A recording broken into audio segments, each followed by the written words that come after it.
Google PageSpeed. You probably hear it quite a bit. We use it all the time. Today, I will walk you through it.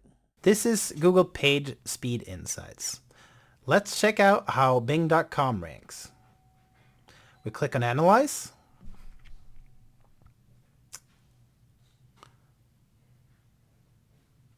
We get the result of how fast the page is. Here it shows 59. There's 3 rankings, red, orange, and green. 90 to 100 is really what you want, but it's hard to achieve. This is the score for mobile. You can also see how it ranks on desktop. Most websites ranks better on desktop. Bing has a 96 score on desktop, which is great. Let's scroll down and check the rest of the data.